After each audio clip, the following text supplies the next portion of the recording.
نحمده ونستعينه ونستغفره ونعوذ بالله من شرور أنفسنا ومن سيئات أعمالنا من يهده الله فلا مضل له ومن يضلل فلا هادي له وأشهد أن لا إله إلا الله وحده لا شريك له وأشهد أن محمدًا عبده ورسوله يا أيها الذين آمنوا اتقوا الله حق تقاته ولا تموتن إلا وأنتم مسلمون يا أيها الناس اتقوا ربكم الذي خلقكم من نفس واحدة وخلق منها زوجها وبث منهما رجالا كثيرا ونساء واتقوا الله الذي تساءلون به والأرحام إن الله كان عليكم رقيبا يا أيها الذين آمنوا اتقوا الله وقولوا قولا سديدا يصلح لكم أعمالكم ويغفر لكم ذنوبكم ومن يطع الله ورسوله فقد فاز فوزا عظيما أما بعد فإن خير الحديث كتاب الله وخير الهدي هدي محمد صلى الله عليه وسلم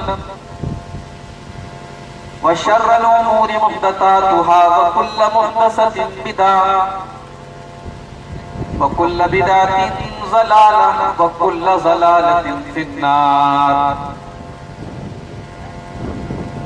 أعوذ بالله من الشيطان الرجيم بسم الله الرحمن الرحيم الذين يتبعون الرسول النبي الأمي الذي يجدونه مكتوبا عندهم في التوراة والإنجيل يأمرهم بالمعروف وينهاهم عن المنكر ويحل لهم الطيبات ويحرم عليهم الخبائث ويضع عنهم إصرهم والأغلال التي كانت عليهم فالذين آمنوا به وعزروه ونصروه واتبعوا النور الذي أنزل معه أولئك هم المفلحون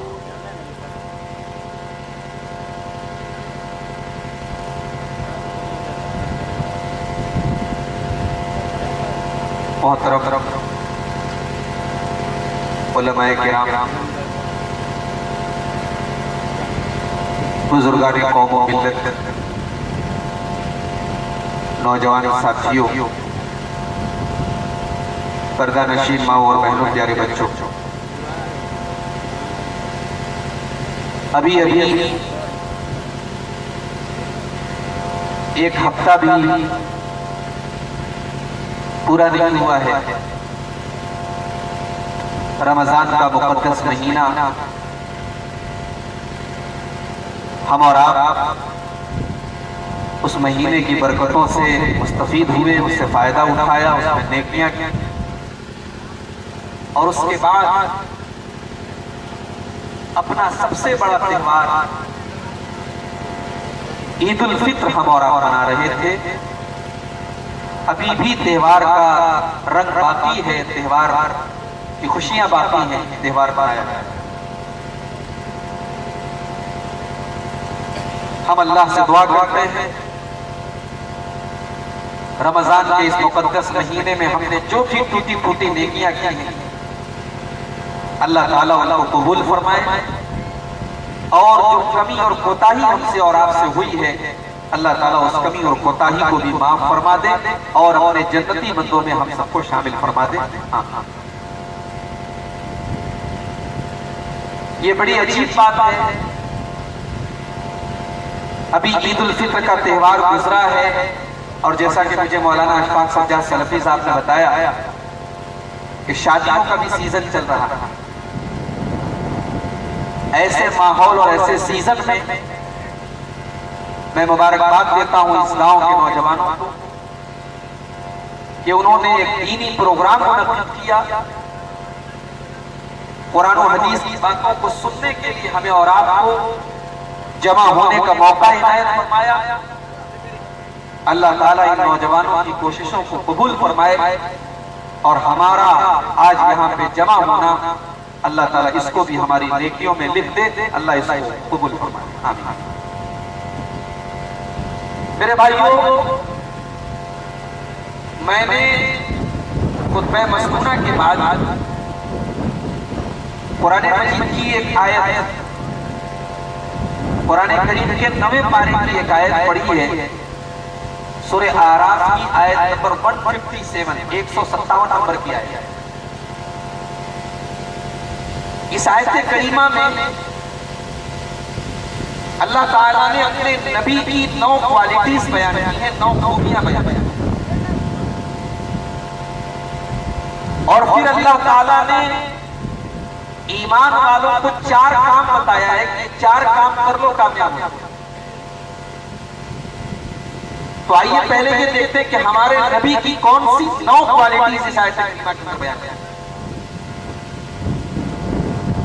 الذین یتبعون الرسول النبی الامی. اللہ فرما رہا ہے کہ جو لوگ اتباع کرتے ہیں، جو لوگ پیروی کرتے ہیں، جو لوگ اطاعت کرتے ہیں. الذین یتبعون، جو لوگ اتباع کرتے ہیں کس کی؟ الرسول، میرے رسول.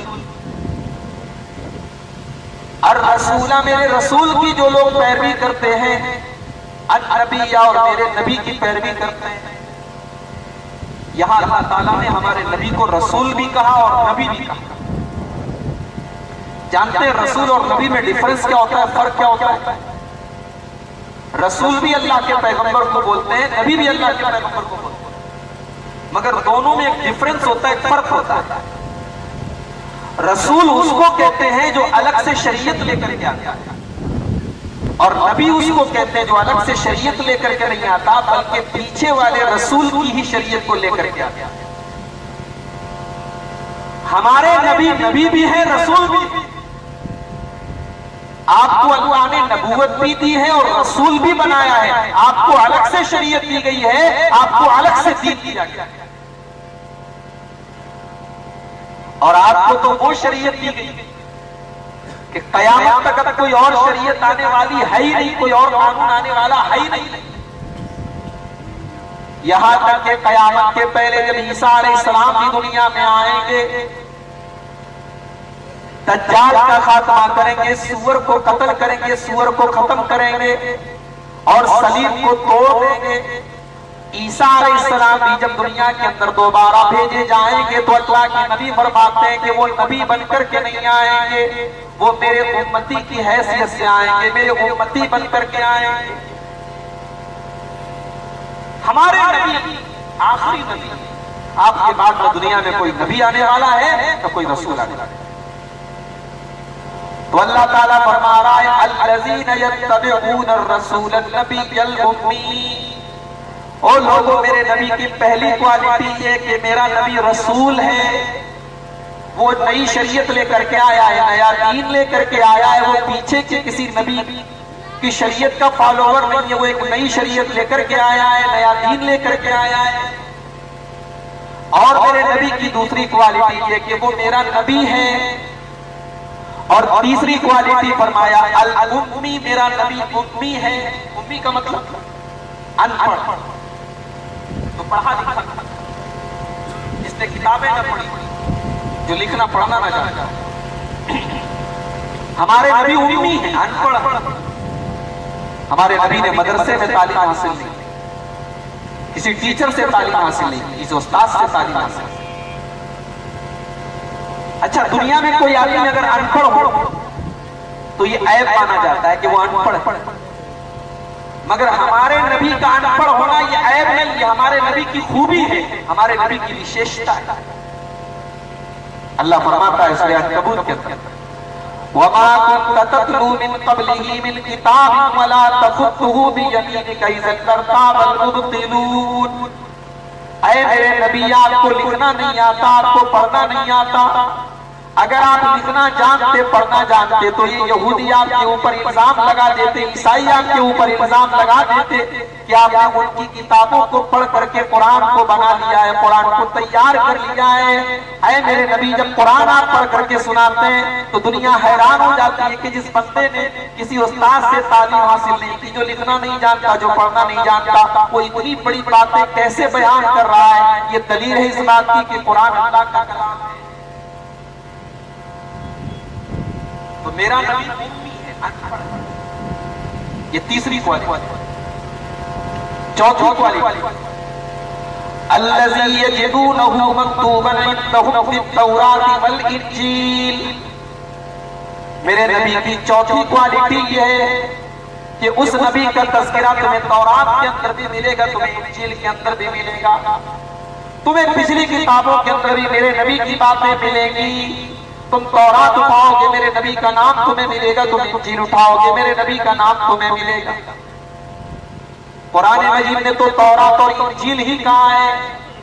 ہم اور اسٹڈی کریں اور تحقیق کریں اور ریسرچ کریں تو پتہ چلتا ہے کہ پچھلی تمام کتابوں کے اندر، پچھلے تمام مذہبی صحیفوں کے اندر ہمارے نبی کا تذکرہ ہمیں ملتا ہے۔ اسی بھارت کی سرزمین پر لگ بھگ 80 سے لے کے 90 کروڑ کی تعداد میں ہمارے ہندو بھائی رہتے ہیں۔ ان ہندو بھائیوں کی دھارمک پستکوں کے اندر، ان کے دھارمک گرنتھوں کے اندر بھی ہمارے نبی کا تذکرہ آپ کو ملے گا۔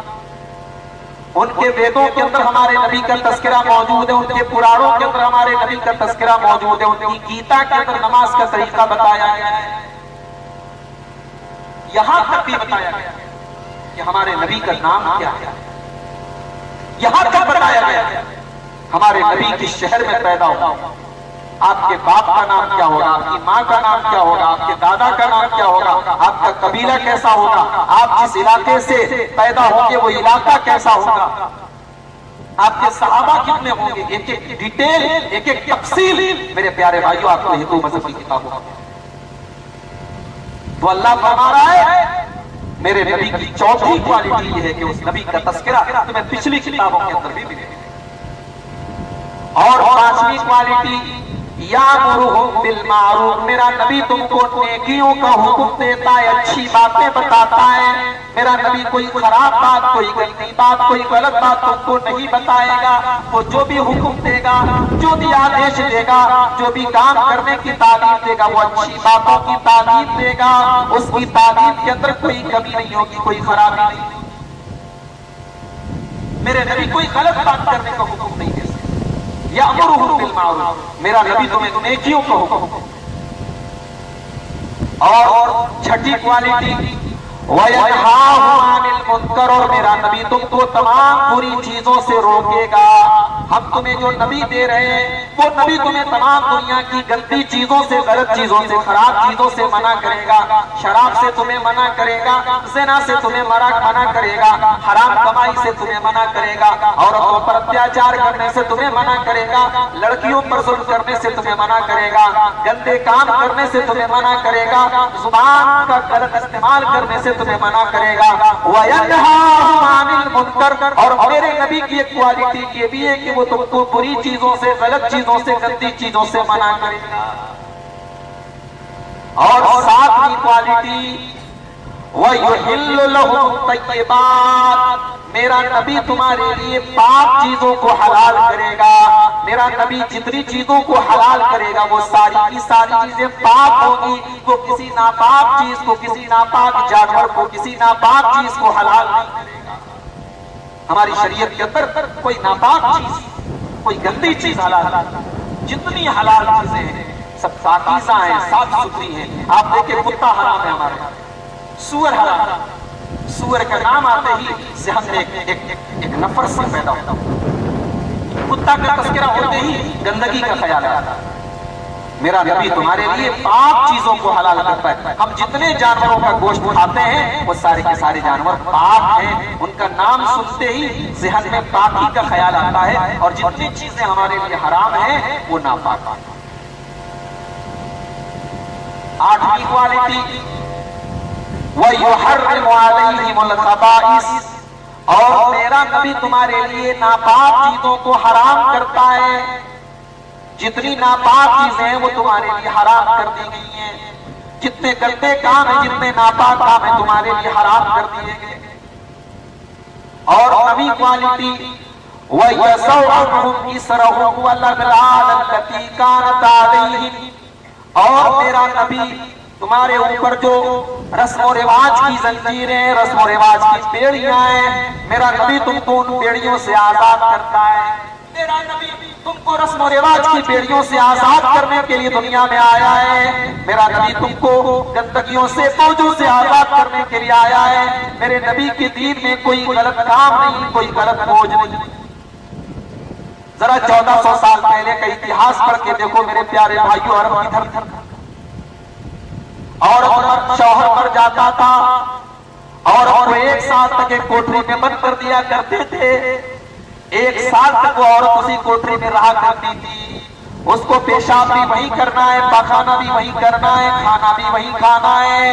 اس کو اپنی گندگی صاف کرنے کی اجازت بھی نہیں دی جاتی تھی، اور اپنے اوپر اتنا اتیاچار، اتنا ظلم کیا جاتا تھا۔ میرے نبی نے آ کر کے عورت کی استھتی کو، عورت کی پرستھتی کو بدلا، عورت کی سچویشن کو بدلا، اور آپ نے آ کر کے بتایا کہ شوہر کے مرنے کے بعد 1 سال تک نہیں، 4 مہینہ 10 دن تک عورت عدت گزارے گی، اور عدت کے اندر اسے کسی کوٹری میں بند نہیں کیا جائے گا۔ بس اسے اپنے شوہر کے احترام میں زینت نہیں کرنا ہے، زیورات نہیں پہننا ہے، خوبصورت کپڑے نہیں پہننے ہیں، اسے اپنے شوہر کے غم میں زینت نہیں کرنی ہے، باقی سارے جائز کام کر سکتی ہے۔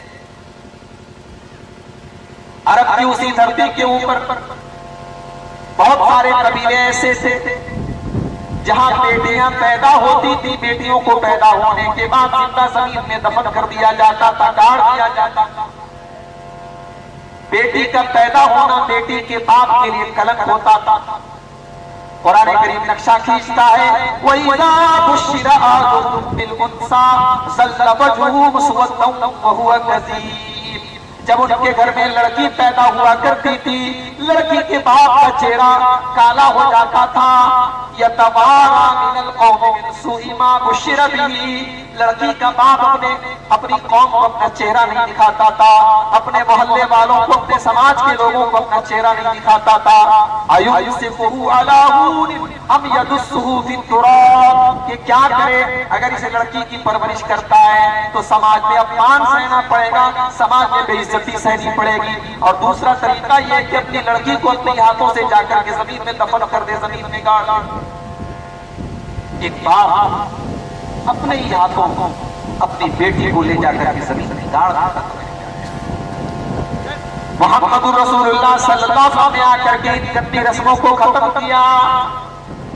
آپ نے دنیا کو پیغام دیا، او لوگوں، بیٹی بوجھ نہیں ہے، بیٹی کلنک نہیں ہے، بیٹی تو رحمت بن کر کے آتی ہے۔ آپ نے فرمایا مَنِ ابْتُلِیَ مِنْ هَٰذِهِ الْبَنَاتِ شَيْئًا كُنَّ لَهُ سِتْرًا مِنَ النَّارِ، جس کو اللہ تعالیٰ لڑکی دے دیتا ہے، جس کو اللہ تعالیٰ بیٹی دے دیتا ہے، اللہ اس کا امتحان لے رہا ہے، اللہ اس کی پریچھا لے رہا ہے۔ اگر اس پریچھا میں وہ کھڑا اتر گیا، اگر اس امتحان میں وہ پاس ہو گیا، اگر اس نے اپنی بیٹی کی پرورش صحیح طریقے سے کر لی، اللہ کا نبی فرماتے کُنَّ لَهُ سِتْرًا مِنَ النَّارِ، وہ بیٹیاں اپنے ماں باپ کو جہنم کی آگ سے بچانے کا کام کریں گی۔ کل قیامت کے دن وہ بیٹیاں اپنے ماں باپ کو جہنم کی آگ سے بچائیں گی۔ وہ اللہ کی بارگاہ میں کہیں گے اللہ یہ میری ماں ہے، یہ میرا باپ ہے، انہوں نے بڑی محبتوں سے مجھے پالا ہے، اے اللہ تو ان کو جہنم میں نہ ڈال۔ وہ اپنے ماں باپ کو جہنم کی آگ سے بچانے گا۔ تو میرے نبی نے رسم و رواج کو ختم کیا ہے۔ اسلام کے آنے کے پہلے نکاح کرنا بہت مشکل تھا، نکاح کے اندر بہت ساری بیہودہ چیزیں تھی، غلط چیزیں تھی۔ میرے نبی نے آ کر کے نکاح کے سسٹم کو آسان بنایا، نکاح کا طریقہ آسان بنایا۔ آپ نے حکم دیا نوجوانوں کو تمہاری شادی کی عمر ہو جائے تم شادی کر لو. لڑکی کے باپ کو حکم دیا اذا كتب الیکم ممن ترضون دینہ وخلقہ فزوجوہ. تمہارے لڑکا یا لڑکی کے لیے تمہاری لڑکی کے لیے دیندار لڑکے کا رشتہ آ جائے, اچھے کیریکٹر والے لڑکے کا رشتہ آ جائے, فزوجوہ تو تم اپنی لڑکیوں کی شادی کر دو.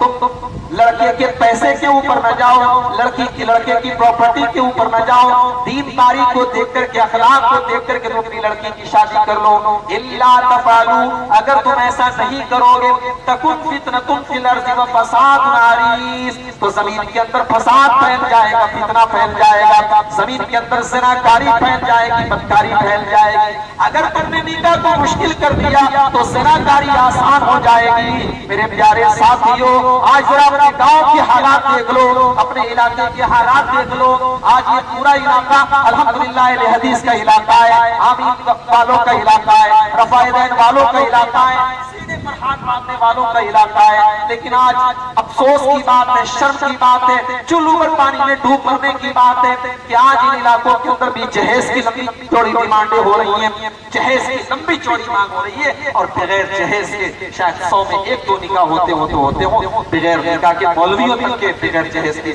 نکاح نہیں. میرے نبی رسم و رواج کی بیڑیوں سے آزاد کرنے کے لیے آئے تھے, اور ہم نے آ کے دوبارہ اپنے آپ کو رسم و رواج کی بیڑیوں میں دوبارہ قید کر دیا.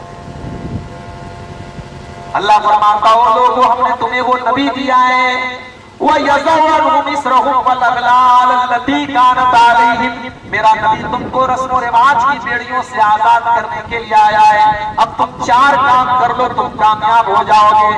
فرمایا فَالَّذِينَ آمَنُوا بِهِ, میرے نبی پر ایمان لانا پڑے گا. تم دنیا کے سارے نیک کام کر لو, اگر میرے نبی پر ایمان نہیں لائے تو کامیاب نہیں ہو سکتے. آج دنیا میں بہت بڑے بڑے اللہ کی راہ میں چیریٹی کرنے والے, چندہ دینے والے لوگ ہیں, لیکن اللہ کے رسول کو نہیں. ٹاٹا, برلا, امبانی, اڈانی, یہ لوگ بہت غریبوں کی مدد کرتے ہیں, یتیموں کی مدد کرتے ہیں, مگر ان کی نیکی اللہ کے کوئی کام نہیں آئے گی. کیوں؟ کیونکہ یہ اللہ کے پیارے نبی جناب محمد رسول اللہ صلی اللہ علیہ وسلم کے اوپر ایمان نہیں رکھتے. جب تک میرے نبی پر ایمان نہیں لاؤ گے تو کامیاب. ارے یہ باتیں چھوڑ دو, میرے نبی کے چچا ابو طالب کو دیکھو. ابو طالب میرے نبی کے چچا ہیں. دادا کے انتقال کے بعد باپ کی طرح انہوں نے میرے نبی کو پالا ہے, پوسا ہے. جب ابو طالب کے انتقال کا ٹائم آیا, آخری ٹائم آیا, بخاری کی روایت ہے, اللہ کے پیارے نبی صلی اللہ علیہ وسلم اپنے چچا ابو طالب کے پاس جاتے ہیں. اے چچا جان, لا الہ الا اللہ پڑھ دیجئے, کلمہ پڑھ دیجئے. اس کلمے کے ذریعے اللہ تعالیٰ آپ کو جنت میں داخل کر دے گا. میں وعدہ کرتا ہوں کہ آپ جنت میں چلے جائیں گے, بس آپ کلمہ پڑھ دیجئے. بخاری کے الفاظ ہیں, اللہ کے نبی اپنے چچا کو سمجھا رہے ہیں, کلمہ پڑھنے کی تلقین کر رہے ہیں. وہیں پر ابو جہل بھی بیٹھا تھا. ابو جہل بولا, ابو طالب خبردار, باپ دادا کا مذہب نہیں چھوڑنا, باپ دادا کا طریقہ نہیں چھوڑنا. اللہ کے رسول کلمہ پڑھنے کی تلقین کر رہے ہیں اور ابو جہل اپنے باپ دادا کا حوالہ دے رہا ہے. ابو طالب کلمہ نہیں پڑھ پائے, آخری ٹائم میں کلمہ ان کی زبان سے نہیں نکل پایا اور بغیر کلمہ پڑھے وہ دنیا سے چلے گئے. میرے پیارے ساتھیوں, مسلم شریف کی روایت ہے, اللہ کے نبی فرماتے ہیں او لوگوں میرے چچا ابو طالب کو بھی جہنم میں ڈالا جائے گا, کیونکہ وہ میرے اوپر ایمان نہیں لائے تھے, انہوں نے میرا کلمہ نہیں پڑھا تھا, انہوں نے لا الہ الا اللہ محمد رسول اللہ نہیں پڑھا تھا, انہوں نے کلمہ نہیں پڑھا تھا, اس لیے ان کو جہنم میں ڈالا جائے گا. انہوں نے میرے نبی کا ساتھ دیا تھا, وہ میرے نبی سے بڑی محبت کیا کرتے تھے, اس لیے ان کے عذاب میں تھوڑی تخفیف کی جائے گی, ان کو ہلکا عذاب دیا جائے گا. پوچھا گیا اللہ کے نبی ہلکا عذاب کیا دیا جائے گا؟ فرمایا ان کو جہنم کی آگ کی جوتی پہنائی جائے گی, جہنم کی آگ کی جوتی پہنائی جائے گی جس سے ان کا دماغ کھولے گا. جوتی پیر میں پہنائی جائے گی لیکن دماغ کھولے گا, یعنی اتنی خطرناک جہنم کی جوتی ہوگی. فرمایا یہ سب سے ہلکا عذاب ہوگا جو ابو طالب کہتے ہیں. تو پہلا کام کیا کرنا ہے؟ نبی پر ایمان لانا, ایمان کے بغیر کام نہیں چاہیے. فَالَّذِينَ آمَنُوا بِهِ, جو لوگ میرے نبی پر ایمان لائے, وَعَزَّرُوهُ اور میرے نبی کا احترام کیا، میرے نبی کے مقام کو سمجھا، میرے نبی کے احترام کو سمجھا، میرے نبی کا ادب کیا، میرے نبی کا احترام کیا، میرے نبی سے ویسے بات نہیں کی جیسے سب سے بات کرتے ہیں، میرے نبی کا نام ویسے نہیں لیا جیسے سب کا نام لیتے ہیں، میرے نبی کا جب بھی نام لیا ادب سے نام لیا، میرے نبی کا جب بھی نام لیا احترام سے نام لیا، میرے نبی کا جب بھی نام لیا نبی پر درود پڑھا، میرے نبی کا ادب کیا ہے۔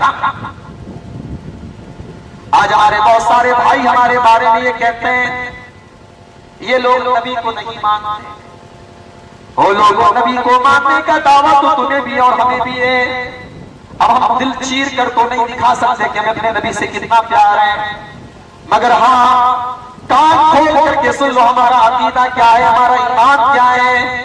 اس ساری کائنات میں اللہ کے بندوں میں، اللہ کی مخلوق میں اگر ہمیں سب سے پیارا کوئی ہے، سب سے محبوب کوئی ہے تو وہ جناب محمد رسول اللہ صلی اللہ علیہ وسلم ہے۔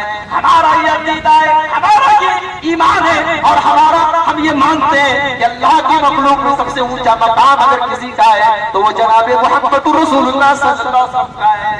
شاعر نے بڑی سچی بات کہی ہے، وَزَمَّ الْإِلَٰهُ اسْمَهُ مَا اسْمِهِ اذا قال المؤذن في الخمس اشهد، جب مؤذن اذان دیتا ہے، جب اذان دینے والا اذان دیتا ہے، جب اشہد ان لا الہ الا اللہ کی آواز لاؤڈ اسپیکر کے اندر آتی ہے، جب اذان کے اندر اشہد ان لا الہ الا اللہ کی آواز آتی ہے تو وہیں پر اشہد ان محمد رسول اللہ کی آواز بھی آتی ہے۔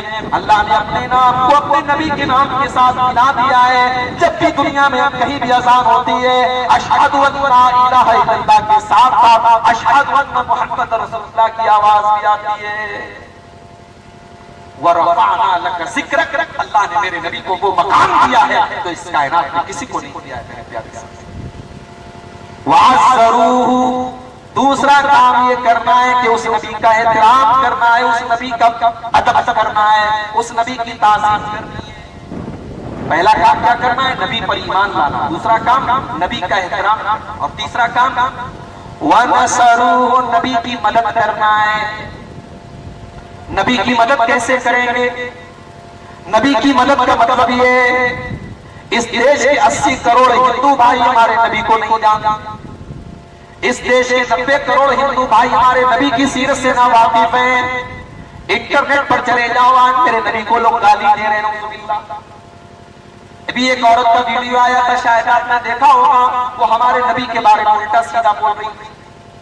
میرے پیارے ساتھیوں، آج کروڑوں ہندو بھائی ایسے ہیں جن کو ہمارے نبی کے بارے میں کچھ بھی نہیں معلوم، اسلام کے بارے میں کچھ بھی نہیں معلوم، شریعت کے بارے میں کچھ بھی نہیں معلوم، وہ ہمارے نبی کو برا بھلا کہہ رہے ہیں، وہ اسلام کو برا بھلا کہہ رہے ہیں، وہ شریعت پر اعتراض کر رہے ہیں۔ آج ڈاکٹر ذاکر نائک کی طرح آج ہزاروں ڈاکٹر ذاکر نائک کی ضرورت ہے، آج ہمارے دیش کے اندر ہزاروں ایسے لوگوں کی ضرورت ہے جو اسلام کی تبلیغ کریں، جو اسلام کی صحیح شکل کو غیر مسلموں کے سامنے بیان کریں۔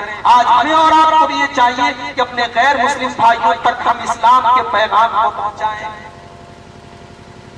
2019 کا الیکشن ہوا، ہم بیٹھ کر کے افسوس کر رہے ہیں فلاں کی حکومت آ گئی، فلاں کی حکومت آ گئی۔ میرے پیارے ساتھیوں، یہ افسوس کرنے کا مقام نہیں ہے، یہ سوچنے کا مقام ہے کہ آج ہمارا دیش کہاں جا رہا ہے۔ 5 سال حکومت گزری، دنیا نے دیکھا کہ اس حکومت نے کون کون سے ظلم و ستم کیے، دنیا نے دیکھا یہ حکومت ہر مورچے پر فیل ہو گئی، مگر اس کے باوجود اتنے بڑے پیمانے پر دوبارہ ان کی حکومت آ گئی۔ یہ ہمارے اور آپ کے لیے سوچنے کا مقام ہے کہ آج اس ملک کی میجورٹی کو، آج اس ملک کی اکثریت کو کیسے اس کے ذہن کو خراب کر دیا گیا ہے، آج کیسے لوگوں کے دلوں میں ہندو مسلم ڈال دیا گیا ہے، آج ہمارے غیر مسلم بھائیوں کے دلوں میں مسلمانوں کے خلاف کیسی نفرت ڈال دی گئی ہے۔ میرے پیارے ساتھیوں، یہ 5 سال کا ٹائم ہمیں اور آپ کو ملا ہے، ہم محنت کریں، ہم کوشش کریں، ہم لوگوں کے دماغ کو، ہم ان کے دماغ میں جو زہر بھرا گیا ہے اس زہر کو نکالنے کی کوشش کریں۔ اسلام کے خلاف، مسلمانوں کے خلاف، محمد رسول اللہ کے خلاف جو نفرت ہے ان کے دلوں میں، اس نفرت کو میرے بھائیوں ختم کرنے کی ذمہ داری یہ صرف علماء کرام کی نہیں ہے، یہ صرف ڈاکٹر ذاکر نائک کی نہیں ہے، یہ صرف اسٹیج پر تقریر کرنے والوں کی نہیں ہے، یہ ہم سب کی ذمہ داری ہے۔ ہمارے گاؤں کے بغل میں دوسرے گاؤں میں غیر مسلم بھائی رہتا ہے، ہمارا کاروبار کسی غیر مسلم سے ہو رہا ہے، ہمارا پڑوسی کوئی غیر مسلم ہے، ہم اسے قرآن دیں، اسے اپنے نبی کی سیرت دیں، اسے اسلام کا پیغام دیں۔ وَنَصَرُوهُ، میرے نبی کی مدد کرو۔ یہ تیسرا کام تمہیں کرنا ہے۔ پہلا کام ایمان لانا ہے، دوسرا کام میرے نبی کا احترام کرنا ہے، اور تیسرا کام میرے نبی کی مدد کرنا ہے، اور چوتھا کام کیا کرنا ہے؟ وَاتَّبَعُوا النُّورَ الَّذِي أُنزِلَ مَعَهُ، اور میرے نبی جو شریعت لے کر کے آئے، جو دین لے کر کے آئے، جو روشنی لے کر کے آئے، اس روشنی کی پیروی کرنی ہے، اس روشنی کی اتباع کرنی ہے، اس روشنی کو فالو کرنا ہے۔ یہ چار کام جو کر لیں، اللہ فرماتا ہے اولئک هم المفلحون، وہی لوگ کامیاب ہونے والے ہیں۔ یہ چار کام کر لو میرے پیارے ساتھیوں، کامیاب ہو جاؤ گے۔ آج کی میری تقریر کا یہی ٹاپک ہے، یہی عنوان ہے کہ اللہ نے جو کامیابی کی جو یہ چار صفتیں بیان کی ہیں، نبی پر ایمان لاؤ، نبی کا احترام کرو، نبی کی مدد کرو، اور نبی کی اتباع کرو۔ یہ چار کام کر لو کامیاب۔ اللہ کا شکر ہے، رمضان کا مہینہ گزرا، ہم 8 رکعت تراویح پڑھتے ہیں۔ 20 پڑھنے والے کہتے ہیں 8 رکعت پڑھنے والے نماز میں چوری کر رہے ہیں۔ ایک مولوی صاحب کا بیان آیا، انٹرنیٹ کے اوپر موجود ہے، کہنے لگے یہ تراویح کے اندر چوری کر رہے ہیں، یہ 20 رکعت تراویح کو 8 بنا رہے ہیں۔ ہمیں گالیاں دینے والے گالی دے رہے ہیں، مگر ہم نے 8 رکعت کی تراویح پڑھی کیوں؟ کیونکہ ہم نے اماں عائشہ کی وہ حدیث پڑھی۔ اماں عائشہ فرماتی ہیں، بخاری کی روایت ہے، ما کان یزید رسول اللہ صلی اللہ علیہ وسلم فی رمضان ولا فی غیرہ علی 11 رکعت۔ میرے نبی نے رمضان کے اندر بھی 11 رکعت سے زیادہ نہیں پڑھی ہے۔ 8 رکعت آپ نے تراویح پڑھی ہے، 3 رکعت آپ نے وتر کی نماز پڑھی ہے۔ رمضان میں بھی آپ نے 11 رکعت سے زیادہ نہیں پڑھی، اور رمضان کے علاوہ بھی کبھی آپ نے 11 رکعت سے زیادہ نہیں پڑھی۔ ہم نے دنیا کے تانے سنے، دنیا کی گالیاں سنی، مگر ہم نے 8 رکعت سے زیادہ تراویح نہیں پڑھی، کیونکہ ہم نے نبی سے یہی طریقہ پایا ہے۔ رفع یدین کرنے پر اور آمین زور سے بولنے پر اس ہندوستان کی دھرتی پر ہمیں ہمارے بھائیوں کو مسجدوں سے نکالا گیا، ان کو مسجد سے نکالنے کے بعد مسجد کو دھویا گیا، ان کو پیٹا گیا، ان کو مارا گیا، مگر ہمارے آباء و اجداد نے آمین بولنا زور سے نہیں چھوڑا، سینے پر ہاتھ پاتا نہیں چھوڑا، رفع یدین کرنا نہیں چھوڑا۔ کیوں؟ کیونکہ ہم نے نبی سے یہی طریقہ پایا ہے، ہم نے حدیثوں کے اندر اپنے نبی کی نماز کا جو طریقہ پایا ہے وہ طریقہ یہی پایا ہے۔ میرے نبی سینے پر ہاتھ پاتا کرتے تھے، میرے نبی آمین زور سے بولا کرتے تھے، میرے نبی رفع یدین کیا کرتے تھے۔ ہم نے پوری زندگی کا مشن یہی بنایا ہے کہ مصطفیٰ کی گفتار کے ہوتے کسی اور کا کردار نہیں دیکھا جائے گا، ہوتے ہوئے مصطفیٰ کی گفتار مت دیکھ کسی کا قول و کردار۔ یہی ہماری عادت ہے، یہی ہمارا مسلک ہے، یہی ہمارا منہج ہے۔ مگر افسوس کے ساتھ کہنا پڑتا ہے، رمضان کا مہینہ تو ہم نے بڑی نیکیوں میں گزارا، راتوں میں ہم نے رات پر جا کر کے عبادتیں کی، محنت کی، 1-1 گھنٹہ 1.5 گھنٹہ ہم نے تراویح کی نماز پڑھی۔ ہماری ماں بہنوں نے کئی قرآن ختم کر دیا رمضان کے اندر، مگر جیسے ہی رمضان ختم ہوا، آج مسجدوں کے اندر جا کر کے دیکھیں، فجر کی نماز میں آپ کو 2-4 بوڑھے نظر آ جائیں گے، ڈنڈا لے کر کے چلنے والے بوڑھے لوگ نظر آ جائیں گے، اور جوانوں کی بڑی تعداد آرام سے سو رہی ہے۔ ابھی میں دارجلنگ گیا تھا عید کی چھٹیوں میں، دارجلنگ کے اندر پہاڑی علاقہ ہے، ایک بڑی تعداد میں مسلمان اپنی عورتوں کو لے جا کر تفریح کر رہے ہیں۔ مسلمان عورتیں بے پردہ گھوم رہی ہیں، عید کا موقع ہے، کلکتہ چلے جاؤ مسلمان عورتیں عید کی چھٹی منا رہی۔ 1 مہینہ تو ہم نے بڑی عبادتیں کی، بڑی نیکیاں کی، اور جب نیکیوں کا مہینہ جیسے ہی ختم ہو گیا، ایسا لگا شیطان نہیں بلکہ ہم آزاد، ایسا لگا کہ ہم نے 1 مہینہ جتنی نیکی کے کام کیے تھے، اب ان سارے نیکی کے کاموں پر ہم پانی ڈال رہے ہیں، ان سارے نیکی کے کاموں کو مٹا رہے ہیں، ان سارے نیکی کے کاموں پر ہم پانی پھیر رہے ہیں۔ میرے پیارے ساتھیوں، مسجدوں میں نمازیوں کی جو بھیڑ تھی، آج سلمان خان کی فلم دیکھنے کے لیے سنیما ہال کے باہر وہ بھیڑ، آج سلمان خان بھی یہ کہتا ہے کہ جب میری کوئی فلم عید پر آتی ہے تو سب سے بڑا بزنس میری فلم کرتی ہے، کیونکہ عید پر سلمان خان سے زیادہ کسی کی فلم نہیں دیکھی جا رہی۔ میرے پیارے ساتھیوں، کہ کیا ہو گیا ہے ہمیں؟ ہم کون سے اہل حدیث ہیں، کون سے مسلمان ہیں؟ حضرت امام